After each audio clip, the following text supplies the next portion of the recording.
नमस्कार, मी आशिष आणि स्वागत आहे तुमचं कल्लाकार पॉडकास्टच्या नव्या कोऱ्या भागामध्ये.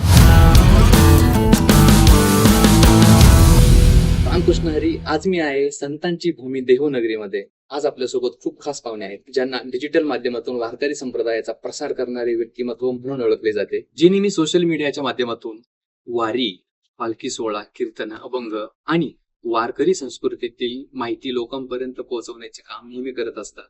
वारीसाठी प्रत्यक्ष उपस्थित न राहू शकणाऱ्या देश विदेशातील वारकऱ्यांसाठी सोशल मीडियाच्या द्वारे वारी पोहोचवण्याचा ज्यांचा नेहमी प्रयत्न असतो, ज्यांना नेहमी असं वाटतं की तरुण हा वारीमध्ये सहभागी व्हावा, असे देहूनगरीतील वारकरी परंपरेचे अभ्यासक आणि डिजिटल माध्यमातून लाखो भाविकांना वारीशी जोडणारे फेसबुक दिंडी आणि व्हर्च्युअल दिंडी याचे प्रणेते स्वप्नील महाराज मोरे.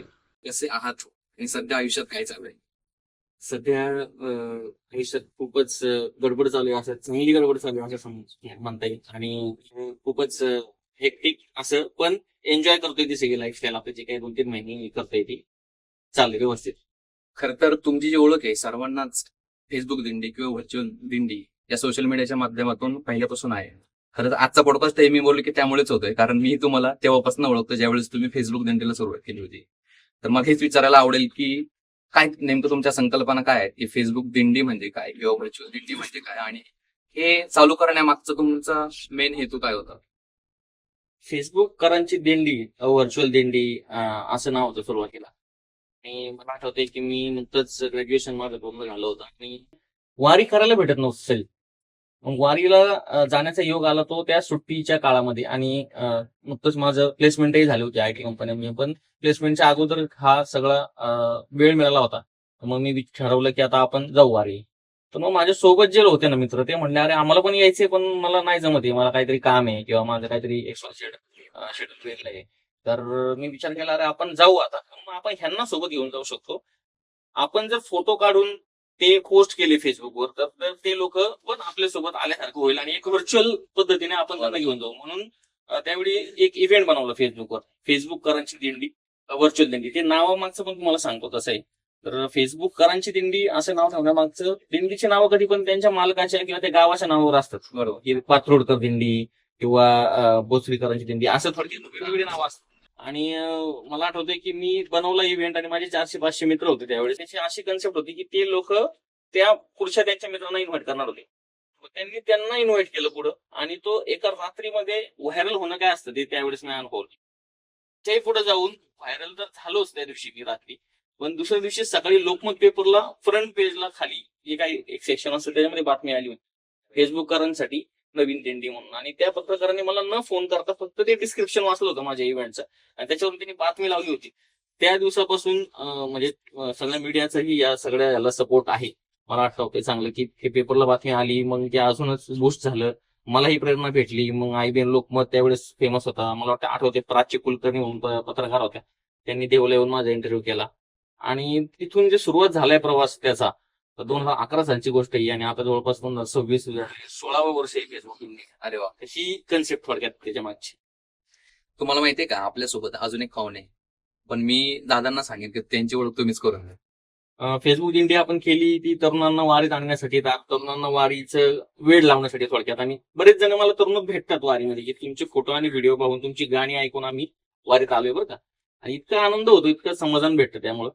पण झालं असं की आता नुकतंच माझं लग्न झालं, 7-8 वर्ष झाले, आणि मला एक मुलगा आहे, एक मुलगी आहे. मुलीचं नाव मुद्दाम मी वारी ठेवलंय, कारण की माझं पूर्ण आयुष्यच वारीच्या आसपास आहे. तर वारीला मी सहज विचारलं, वारी तुला माहिती आहे तुझं नाव वारी का ठेवले? तिला नाही सांगता आलं, कारण की लहान मुलांना आपल्याकडे कार्टूनच्या माध्यमातून किंवा याच्यातूनच बऱ्यापैकी ते बघतात, एंटरटेनमेंटचं त्यांचं तेच असतं. आणि शिक्षण शाळेमध्ये तर होतं, पण आता कोरोनाच्या काळात काय झालं, शाळा आपण आणून ठेवली मोबाईल. आता मोबाईल मधून त्यांना बाजूला नाही काढता येत, मग त्यांना कसं शिकवायचं? छोटा वारकरी ही जी कन्सेप्ट आहे ती अशी जन्माला आली की गरज ही शोधाची जन्य असते. माझीच गरज होती, मलाच माझ्या मुलांना शिकवायचं होतं वारीमध्ये काय.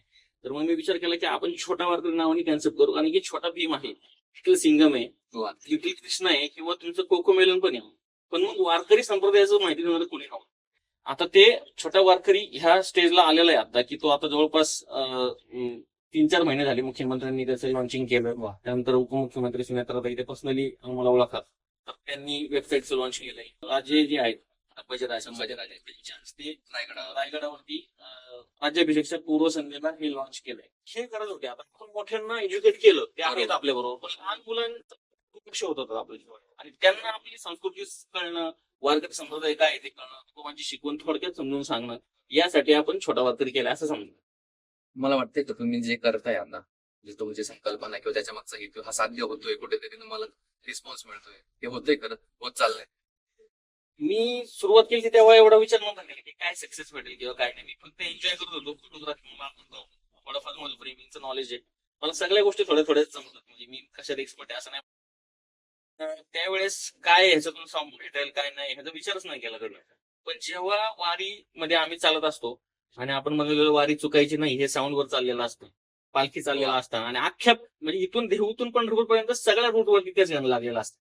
त्यापेक्षा जास्त काय पाहिजे, काय साध्य करायचे अजून आयुष्यात? हेच तर पाहिजे असतं आपल्याला. बरोबर. यावर्षी नवीन काही गाणं येईल का जे आम्हाला ऐकायला मिळणार आहे? नक्कीच आपण ह्या वर्षी नवीन एक थीम घेऊन येतोय. मी म्हणजे रिव्हील करतो तुमच्या माध्यमातून. तोपर्यंत तुमचं पॉडकास्ट आधी येईल किंवा गाणं आधी येईल, काहीतरी एक होईल. तर भक्तिशक्ती या थीम वरती गाणं करतोय आपण यावर. म्हणजे आजपर्यंत आपण भक्तिशक्ती फक्त मूर्तीमध्ये पाहिली, पण गाण्याच्या माध्यमातून एक तुकोबांचा वारकरी आणि शिवरायांचा मावळा किंवा शाहीर या पद्धतीने आपण हे गाणं करतोय. आणि सांगायला खूप आनंद होतोय की दिग्पाल लांजेकर, प्रसिद्ध दिग्दर्शक गीतकार, त्यांनी हे गाणं लिहिलेलं आहे. अवधूत गांधी. आता सध्या जर तुम्ही वारीची गाणी काढून पाहिली किंवा शिवरायांची जरी गाणी काढून पाहिली तर अवधूत दादांचंच नाव सगळीकडे आहे आणि त्या गाण्यावरती सगळे ताल जातात.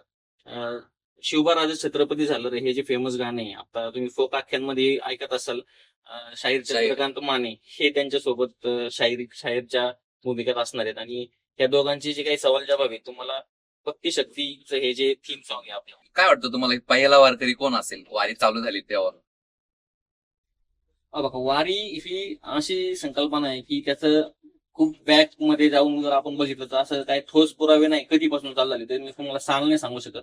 पण मी थोडा आता मध्ये काही गोष्टी वाचनात आल्या माझ्या, की आपण म्हणतो ब्रह्मा विष्णू महेश आणि विठ्ठल म्हणजे कोण आहे, तर विठ्ठल हा श्रीकृष्णच आहे जो तिकडून इकडे आला.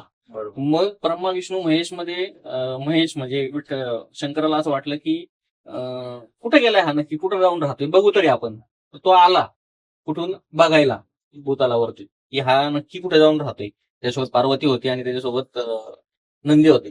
ते सगळे चालत चालत येत होते आणि एका पॉईंट नंतर ते दमले आणि पार्वती म्हणली आता मी नाही येणार, तुम्ही जावा म्हणून पुढे, तुम्ही तर थांबा दमली म्हणून. तर पंढरपूरच्या वेशीवरती पार्वतीचं एक मंदिर आहे.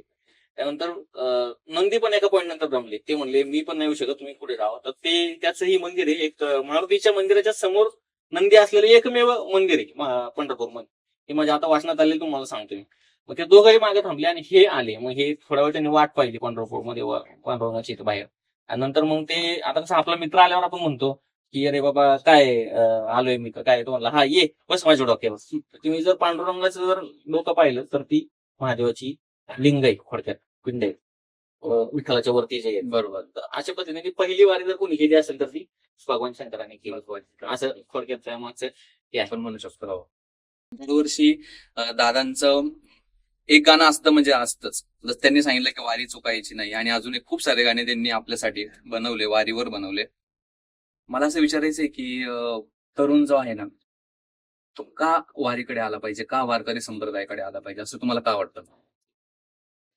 मला म्हणजे खूप खंत आहे या गोष्टीची की आता आपला जो काही समाज आहे तो अशा दिशेला चाललेला आहे की आपण आपल्यामध्येच भांडतोय. आपल्याच सगळ्या जाती धर्मांमध्ये जातीपातीचं राजकारण सुरू आहे. आणि त्यामुळे काय होते, संतांनी जे सांगितले, संतांनी चिकित्सा करायला शिकवली. मला खंत या गोष्टीची की का एक पण एआयचा टूल इंडियामध्ये का नाही डेव्हलप झाला, का एक पण इनोव्हेशन आपल्या इंडियात नाही झालं, प्रोडक्ट्स आपल्या इंडियात नाही. एक दोन चार आहेत, परप्लेक्सिटी किंवा सर्वम सारखे एआयचे टूल्स आहेत ते इंडियामध्ये झाले. पण मोस्टली मीही डिपेंडंट आहे की फॉरेन टूल्स आहेत तेच वापरते. आपण आपल्यामध्ये जर भांडायचं थांबवलं तरच आपण, आणि हे जे डिवाइड झालेलं आहे आपण, ते आपल्याला एकत्र आणण्याचं काम वारी करतो. वारीचं सगळ्यात महत्वाचं म्हणजे काय की वारीमध्ये कसलाच भेद केला जातो. आणि आजच्या तरुणांनी खरं इथं येण्याची गरज आहे. नको त्या राजकारण्यांच्या मागे पळून, नको त्या लोकांच्या मागे सतरांच्या उचलून जे काही त्यांचं चाललेलं आहे, म्हणजे त्यांचं मोटिव्ह जे आहे ते पूर्णपणे एक भरकटच चाललंय असं मला वाटतं. आपल्याला आता जर त्यांना शिकवायचं असेल तर नंतर आपण थोड्याफार प्रमाणात सांगू शकतो किंवा ते थोड्याफार प्रमाणात ब्रेन वॉश झालेले असतात असं म्हणतो आपण. पण तिथे समजा थोडंसं डिफिकल्टी येईल आपल्याला. पण छोटा वारकरीच्या माध्यमातून जे आता उगवतंय, जे बीज आहे तेच जर चांगलं लावलं तर अजून पुढे 10, 15, 20 वर्षाचं काम आपण करू शकतो. म्हणून छोट्या वारकरीच्या माध्यमातून करायचा प्रयत्न करतोय. आणि छोटा वारकरी फक्त लहान मुलांसाठी नाहीये, हे खूप बरोबर. म्हणजे हे सांगू शकतो मी आपल्या प्रेक्षकांना, की छोटा वारकरीचा कंटेंट जो आहे तो 80 वर्षाची आजी पण मला विचारते फोन करून की पुढचा एपिसोड कधी कधी येणार? येणार आहे? कारण की ह्यातला जो कंटेंट आहे तो फक्त लहान मुलांसाठी नाहीच आहे. सांगताना फक्त आपण त्याला छोटा वारकरी हे नाव देऊन एक लहान मुलांचं कॅरेक्टर म्हणून सांगतोय. पण तो जो शिकवतोय त्याच्या खाली जर तुम्ही टॅगलाईन वाचली ना आमची, पावले छोटी शिकवण मोठी, असे टॅगलाईन आहे आपल्या छोटा वारकरी. तर हे सर्वांनी पाहण्यासारखं कंटेंट. तुमचे एवढे उपक्रम चालले आतापर्यंत, फेसबुक दिंडी असेल, व्हर्च्युअल दिंडी असेल, आणि आता ट्रेंडिंगला जे कॉन्सेप्ट चालली आपली छोटा वारकरी, या सर्व उपक्रमांपैकी तुमच्या जवळचा उपक्रम कोणता आहे?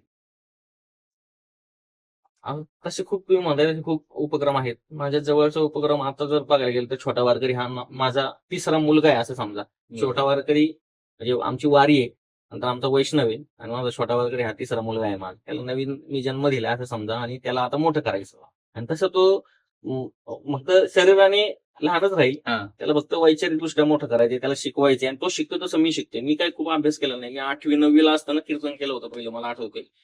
माझे वडील विश्वस्त होते तेव्हा एक शिबिर त्यांनी घेतलं होतं, आणि त्या शिबिरात मी वारकरी संप्रदायाचं शिकलो सगळं. आणि कीर्तन स्पर्धा झाली, त्या स्पर्धेमध्ये माझा पहिला नंबर आला होता. त्यानंतर मी वारकरी संप्रदायापासून खूप लांब गेलो. आणि फेसबुक दिंडी केली तेव्हा फक्त मी तत्वज्ञान काहीच बोललो नाही. तर फोटो आणि व्हिडिओ तुम्ही पाहिला असेल, तर तुम्हाला जास्त काही कळालं नसेल त्याबरोबर बरोबर. की वारकरी संप्रदायाचं काही नॉलेज आपण गेले, कारण की माझाच अभ्यास कमी होता. छोट्या वारकरीच्या माध्यमातून मी आता अभ्यास करतोय. मग छोटा वारकरी ते समजते, ज्या लेवलला तो गाथेचं निरूपण करतोय त्या लेवललाच आपण सांगायचा प्रयत्न करतोय. त्यामुळे ते लहान मुलांना समजतंय. मग तुम्ही जर पाहिलं तर 40 ते 50 सेकंदांमध्ये आपण गाथेचा एक अभंग सांगायचा प्रयत्न करतोय, आणि सिच्युएशन नुसार सांगतोय. मला लहान मुलांना हे सांगायचंय की कसं तुकोबांच्या अभंग आजच्या तुमच्या लाईफ मध्ये तुम्ही युज करू शकता. ज्यावेळेस तुम्ही पहिली वारी केली होती, सर्वात पहिली वारी तुम्ही बोललात की वारी तुम्हाला जायचं होतं, त्यावेळेसचा तुमचा पहिला अनुभव काय होता? किंवा जर आता कोणाला वारीला जायचं असेल पहिल्यांदा, मला समजा वारीला जायचे पहिल्यांदा, तर तुम्ही मला काय सांगाल? किंवा काय अनुभवावं वारीचं? पहिली वारी मला आठवते, मी वारकरी संप्रदायाचे कपडे पण नाही, काही नाही, फक्त जीन्स टी शर्ट. पण सुरुवातीचा जो काय अनुभव होता वारीचा ते खूपच इंटरेस्टिंग होता. काही ठिकाणी रेंज नसायची, पण ते इतकं व्हायरल झालं होतं की लोक मला फोन करून विचारायचे की अरे फोटो नाही आला, व्हिडिओ नाही आला. म्हणजे मी पण रिस्पॉन्स म्हणजे झालो होतो त्यांच्या प्रश्नांना, मला उत्तर द्यावे लागेल. अरे नेटवर्क नाही, मी करतो नंतर पोस्ट वगैरे असं करतो. आणि मी वारीत गेलो ते वारकरी म्हणूनच गेलो ऍक्च्युली. आणि मला असं वाटतं कुणी जरी वारीत येणार असेल तर तो सगळं त्यांनी सोडून, मी कोण आहे काय आहे सगळं सोडून, म्हणून वारकरी म्हणूनच वारीमध्ये यावं. आणि सगळ्यांशी मिळून मिसळून आपण जे काही आयुष्यातलं सगळ्यात महत्वाची गोष्ट म्हणजे आपण आता आयुष्यात जे काही मेंटल इश्यूज चालू आहेत सगळ्यांना, किंवा काही स्ट्रेसचा विषय चालू आहे, आणि आपण नेहमी बोलतो मेंटल हेल्थ बद्दल. तुम्हाला मेंटल हेल्थ जर खरंच पद्धतीने तुम्हाला करायचे असेल तर तुम्हाला वारीमध्ये येणं आहे. आणि वारीमध्ये आल्यानंतर तुम्ही सगळे तुमचे प्रश्न, आयुष्यातले प्रॉब्लेम सगळे विसरून जाणार. तुम्ही फक्त वारीमध्ये या, एक दिवस तुम्ही एकदा वारी केली की तुम्हाला परत वारीतून सुटका नाही. बस सकाळ सोबत आपलं अग्रीमेंट झाले. सकाळमध्ये चिंटू सारखी स्क्रिप्ट येणार आहे आता छोटा वारकरी. त्या स्क्रिप्ट मधून पण आपण तुकाराम महाराजांचा एक अभंग लिहिण्याचा प्रयत्न करणार आहे. शेवटी त्याला एक स्कॅनर दिलाय आपण, तो स्कॅन केल्यानंतर तुम्हाला युट्यूबला घेऊन जाईल की, आणि तो जो स्क्रिप्टचा कंटेंट आहे तोच व्हिडिओमध्ये पाहायला भेटेल की कशा बद्दलची स्क्रिप्ट आहे, किंवा काय अभंगाचं थोडक्यात निरूपण त्यांनी सांगितले, की मग अभंगातून कसं सांगताय, किंवा तुकोबांनी या संदर्भातले काय दाखले दिलेत, हे सर्व आपण एकत्र करून एक सेशन डेव्हलप करतोय, जो आपण प्रत्येक शाळेमध्ये जाऊन एक्झिक्यूट करणार. त्याचे ऑलरेडी मला 2 इन्व्हिटेशन आलेत, आणि सकाळ सोबत तर अजून ते पूर्ण महाराष्ट्रात एमआयच्या माध्यमातून जाईल. हा एक विषय आहे. तर हळूहळू याचे सिरीज पण येतील छोटा वारकरीच्या, की जे काही गोष्टी आणि कथांमधून सांगण्याचा प्रयत्न करेल छोटा वारकरी. आता सध्या आपण शॉर्ट कंटेंट वरती फक्त ह्यासोबतच आपण काही गेम्सही बनवलेले आहेत छोटा वारकरीच्या. की अ पासून ने पर्यंत ही जी काही वर्णाक्षर आहे ही वारकरी संप्रदायाची वर्णाक्षर त्यांना शिकवण्याची गरज आहे. अ म्हणजे अभंग, आ म्हणजे आळंदी, प म्हणजे पकवाद, ने म्हणजे ज्ञानेश्वर. हे जे कार्ड गेम आहे ते आपण तयार केली. शिवाय आपण अजून एक इंटरेस्टिंग गेम तयार केली आहे, सापशिडीची. षडरिप सापशिडी तयार केली. षडरिप म्हणजे मानवाचे 6 विकार असतात, काम, क्रोध, लोभ, मोह, माया. हे लहान मुलांना कळणं गरजेचं आहे. आणि वारकरी संप्रदायामध्ये खूप स्पष्ट सांगितलेलं आहे की हे 6 विकारांवरती जर तुम्ही विजय मिळवला तर तुम्ही खरे वारकरी व्हाल. ती सापशिडी आपली जी काही वारी आहे ना ती इथून सुरू होती देहूमधून. देहू, आकुर्डी, मग पुणे, लोणी काळभोर हे सगळे टप्पे घेऊन आपण पोहोचायचे आपल्याला पंढरपूरला. म्हणजे ही गेम काय असणार आहे, देहू ते पंढरपूर.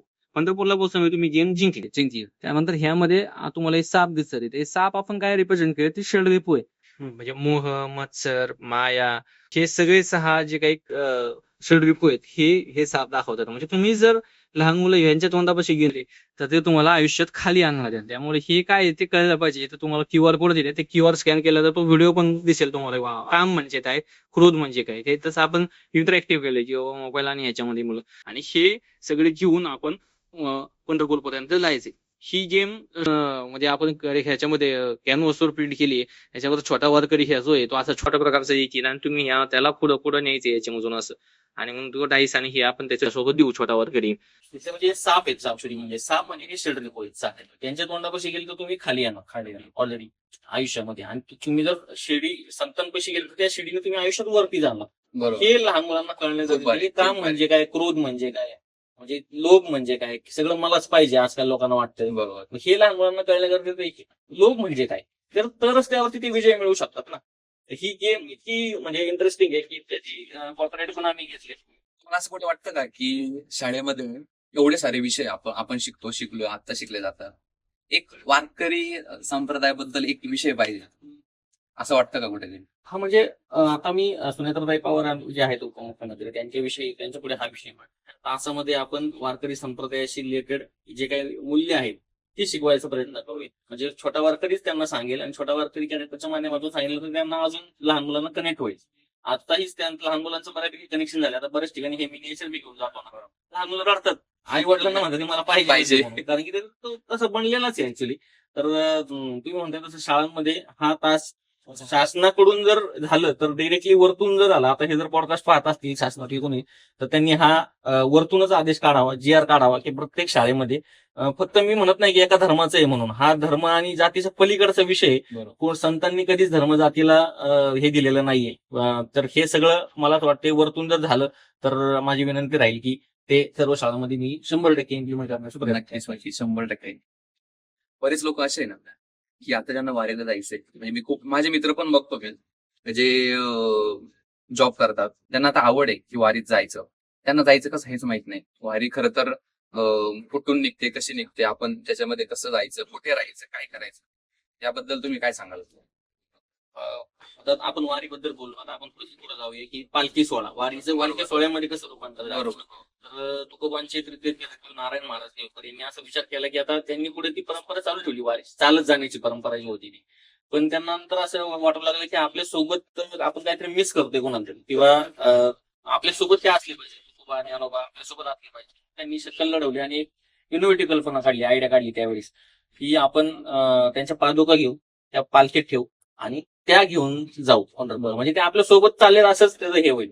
मग ते त्यांनी तुकोबांच्या पादुका घेतल्या, मग तिथून ते देहूवरून निघायचे, आळंदीला जायचे, ज्ञानोबांच्या पादुका सोबत घ्यायचे आणि ज्ञानोबा तुकोबा दोन एकाच पालखीमध्ये. ती 1685 सुरू झाली साहेबर काही. तर ती जी पालखी आहे ती त्यांनी सुरू केली, पालखी सोहळा. ते पंढरपूर पर्यंत जायचे आणि ज्ञानोबा तुकाराम हा गजर पण त्यांनी सुरू केला. कारण हे दोन्ही संत आपल्या बरोबर आहेत, मग त्याला काहीतरी नाव दिलं पाहिजे. मग ते ज्ञानोबा तुकाराम असं ते काही गजर आहे, तो सगळ्या वारकरी संप्रदायाचा किंवा वारीतला सगळ्यात मोठा गजर आहे. तर तो सुरू झाला आणि ती पालखी सोहळा जवळपास 1685 ते 1832 पर्यंत एकत्र होता. नंतर काही कारणास्तव दोन्ही पालखी वेगळ्या झाल्या. इकडची पालखी जी आहे ती नेपदेव आरसळकर यांच्या तृत्वात वेगळी आहे. तिथे महाजी शितोळे म्हणून सरदार आहेत, त्यांनी सपोर्ट केला त्याला. इकडे तुकोबांच्या पालखीला पण बऱ्याचपैकी जे काही सरदार होते किंवा राजे महाराजे होते, संभाजी महाराज असतील, राजाराम महाराज असतील, यांनी सपोर्ट केला. त्यांनी जे काही आता आमच्याकडे जर तुम्ही पाहिलं तर ती यादी आहे पूर्ण, त्यांनी काय काय त्यावेळेस दिलं. तलवारी, हे जे गरुड टक्के, म्हणजे थोडक्यात एखाद्या त्यावेळेस जे काही औरंगजेबाचं हे होतं त्यावेळेस त्यांनी म्हणजे चाल करून आला होता महाराष्ट्रावरती आणि मग ते त्रास व्हायचा वारकऱ्यांना. त्याही पालखी सोहळ्याला शितोळे सरदारांनी पूर्णपणे सपोर्ट केला. आता हे घोडे किंवा ते त्यावेळेस जे आले ना वारीमध्ये, म्हणजे रिंगण वगैरे काय, तर ते रिंगण त्या घोड्यांनी घातलेली प्रदक्षिणा आहे. हळूहळू ते हे झालं. मग त्यावेळेस सैन्याची शिस्त होती ना सगळी, आणि मराठ्यांनी घोडदळ कोणाचंच भारी नव्हतं त्यावेळेस, म्हणून तर मराठी इतके आत्तेपार पोहोचले. बरोबर. ह्या सगळ्या गोष्टी ज्या आहेत ह्या नंतर वारी पालखी सोहळ्याचं असं पुढे येत गेलं. आणि दिंडी नावाचं जे काही युनिट आहे, आता वारी करणे ही एकट्या दुकट्याचं काम नाही. वारी हे म्हणजे समूहाने करण्याची गोष्ट आहे, एकट्याने करण्याची गोष्ट नाही. मग ही दिंडी नावाची कन्सेप्ट जी होती ती दिंड्या यायच्यात. तुकाराम महाराज दिंडीमध्ये 1400 टाळकरी होते. तुकाराम महाराज जेव्हा जायचे 1400 लोक त्यांच्या बरोबर होते. 14 टाळकरी पण होते आणि 1400 लोक त्यांच्या दिंडीमध्ये असल्याचा उल्लेख आहे आमच्या एका पुस्तकात. त्याची दिंडी कन्सेप्ट आहे. मग ती दिंडी कशी चालते ती ऑटोनॉमस आहे, त्याला कोणाची गरज नाही काय नाही. दिंडी त्यांच्या पद्धतीने सगळं नियोजन करतात. नियोजन काही दिंड्यांमध्ये फ्रीमध्ये कसलीही पिशी घेतली जात नाही. फ्रीमध्ये त्यांना सगळं खाणं पिणं त्यांनी त्यांचं सगळं व्यवस्थित बघायचं. त्यांची मुक्कामाची सोय असते, सगळं भजन कीर्तन करायचं.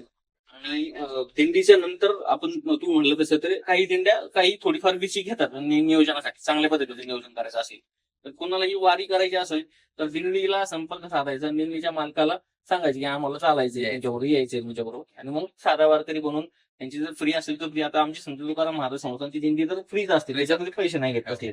बरेचसे दिंडे आहेत जे पैसे नाही घेत असले, पण नियोजन करावं लागतं सगळ्या गोष्टींचं. त्यामुळे कुठेतरी आर्थिक हे असलं तर थोडंसं ते पण राहतं.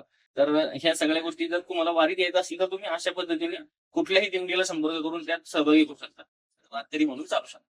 ज्यावेळेस तुम्ही आता वारकरी संप्रदायामध्ये काम करताय, या सगळ्या गोष्टी करताय, ती जबाबदाऱ्यांचं ओझं हे डोक्यावर तुमच्या. त्याचं ओझ म्हणजे आपल्याला पेलवण्यासारखं नाहीये, पण आपण ते करायचा प्रयत्न करतोय. कारण की आता सुदैवाने तुकोबांच्या ह्याच्यात जन्म झालाय म्हणून त्यांची शिकवण किंवा त्यांचे जे काही चांगल्या गोष्टी आहेत त्या सगळ्या आपण मांडायचा प्रयत्न करतोय.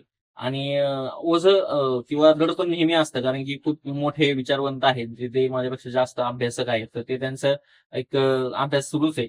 तर आपल्याकडून काही चुकू नये वगैरे अशी माझी म्हणजे प्रयत्न असतो. 16 वर्षात कधी फेसबुक मधून एकही कॉन्ट्रोवर्शियल पोस्ट नाही केली, कारण की मला माहिती काय रोज बघतो काय नाही करायचं हे मला चांगलं माहिती. हाच आजच्या पॉडकास्टचा हेतूच आहे की ह्या सर्व गोष्टी आहे ह्या खूप सोप्या पद्धतीने त्यांनी, आज आपण सर्व डिजिटल प्लॅटफॉर्मवरच असतो, इंस्टाग्राम रोज वापरतो, फेसबुक यूज करतो, आणि त्याचा खूप चांगला यूज करून दादांनी जे काय गोष्टी आपल्या समोर आणले ते वेगवेगळे उपक्रम ते राबवता येईल. खरंच तुमचं करावं तेवढं कौतुक कमी आहे. एआयचा जो तुम्ही खूप भारी उपयोग केलाय छोट्या वारकऱ्यांमध्ये, हा तुम्ही कसा केला किंवा कशी तुमची टीम यामागे काम करते रोज? खरं सांगायचं झालं तर आता फेसबुक दिंडीच्या नंतर फेसबुक दिंडीची खूप मोठी टीम आहे, पण छोट्या वारकरीची टीम मध्ये सध्या मी एकटाच आहे असं समजा. इतकं भारी बनलंय की काहीच म्हणजे जॉब जाणार म्हणून टेन्शन न घेण्यापेक्षा त्याचा वापर करून अजून कसं काम मिळवता येईल हे विचार सगळ्यांनी केला पाहिजे. यामुळे कोणाचा जॉब जाणार नाही, जो वापरणार नाही त्याचा जॉब जाणार आहे असं मला वाटतं. आता मला तर अॅनिमेशन येत नव्हतं, तरी पण मी अॅनिमेशन मध्ये एवढं सगळं कंटेंट तयार करतोय. तर म्हणजे सगळ्या पद्धतीने एआयचा वापर आपल्या क्षेत्रामध्ये कसा करता येईल आणि आपलं क्षेत्र पुढे कसं न्यायचं नाही ह्याचा विचार केला पाहिजे प्रत्येकाने असं मला वाटतं.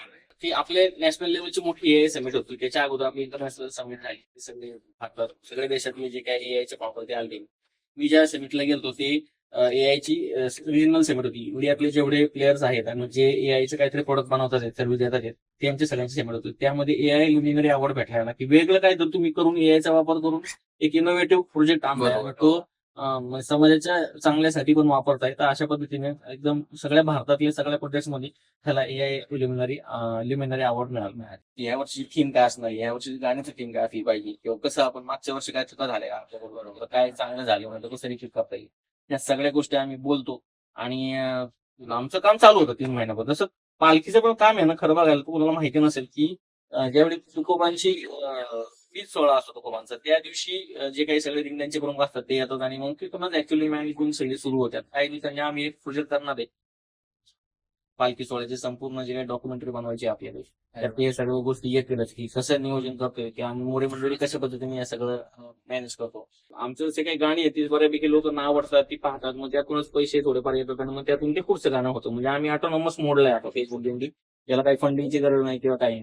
त्याच्यासोबतच आदिमानव.com सोबत आम्ही टी शर्ट्स केले, साईज पण केले स्वतः वारकरी. तुम्ही आता ते मी तुम्हाला त्याचे दाखवतो की मी त्या याच्यामध्ये दाखवल्यानंतर ते जे गेम्स आहेत ते केले. ताली टॉईज म्हणून काही 3 मुली आहेत, त्या 3 मुली एकत्र येऊन त्यांनी ताली टॉईज नावाचा एक इनोव्हेटिव्ह प्रोजेक्ट केलेला आहे की जो टॉईज एकदम एज्युकेशनल टॉईज, ते पण सस्टेनेबल, त्यांच्यामध्ये प्लास्टिक वगैरे युज होत नाही जास्त, फक्त वुडनचेच आम्ही जे काय असेल किंवा कापडी पिशवी ते वापरतो. तर ह्या 3 मुली एनआयटीला शिकलेल्या आहेत, त्यांच्यासोबत आपण हे गेम्स बनवले छोट्या वारकरीच्या. तर आपण सगळे चांगले जे काही 10-15 वर्षापासून काम करतोय अशांसोबत कोलॅबोरेट करतोय, आणि जेणेकरून मला माझ्या कामामध्ये थोडंसं वेळ देता येईल. आणि त्याच्यामध्ये मला अडकायचं नाही, मला कोर जे काही काम आहे छोटा वारकरीचं कंटेंट आणि छोटा वारकरी सगळीकडे पोहोचवलं. आणि पैसे कमवणे हा उद्देश कधीच नव्हता, फेसबुक इंडियाचाही नव्हता आणि छोटा वारकरीचाही नाही. पण सगळ्यांना सोबत घेऊन सस्टेन व्हायचे आणि पुढे जायचे, म्हणून आपला हा प्रयत्न. खरंच खूप भारी जे तुम्ही उपक्रम करताय तुझ्यासोबत गप्पा मारून खूप जास्त मजा आली. आणि तुम्हाला सुद्धा छोटा वारकरीचे मिनिएचर घ्यायचे असतील तर मी डिस्क्रिप्शन मध्ये खाली लिंक देतोय, त्या वेबसाईटवर तुम्ही ऑर्डर करू शकता.